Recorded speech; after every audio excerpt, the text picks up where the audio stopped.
My Weird School, Class Pet Mess by Dan Gutman. My name is Alexia, and I hate bunnies. Well, not really, but I don't want one for a class pet. Why? Because Andrea does. A fluffy little bunny would be so cute, she said on Friday. So cute, agreed Emily.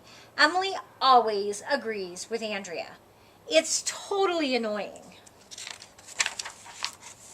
I think we should get something cool, I said. Like a snake. Yeah, said all the boys.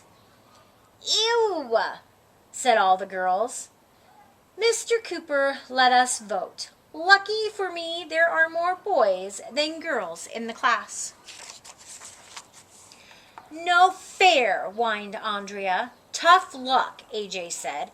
Hey, Mr. Cooper, can we get a poisonous snake? He looked right at Andrea. No special reason. Fat chance, said Mr. Cooper. Oh, well, even a regular snake beats a bunny. On Monday, Mr. Cooper brought in a tank. Coiled up inside was a snake. This is an eastern hognose. His name is Bob.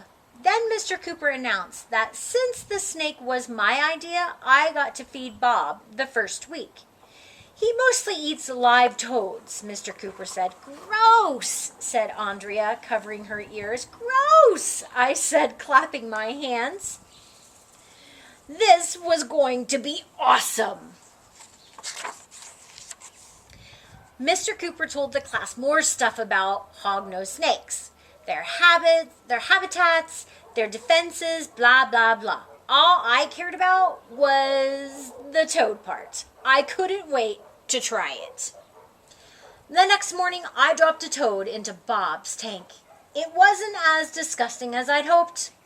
Just one big gulp, and Bob was done. Bummer, I said. For the rest of the week, Mr. Cooper let the class bring in pets for show and tell. Neil brought his ferret, Mr. Wiggles, who went all over the floor. We had to leave the classroom while it got cleaned up. It was great. On Thursday, Ryan brought his skunk, Carl. Carl cleared out the whole school. I wish I'd thought of a skunk for a class pet. I had to admit, Carl was cooler than Bob.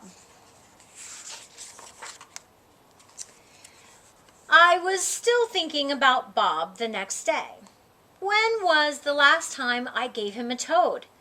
Let's see, this was Friday. I fed him on Tuesday. Oops. Arf, arf, arf. Just then, Andrea pranced in with a prissy little poodle. This is Cupcake. Isn't she sweet?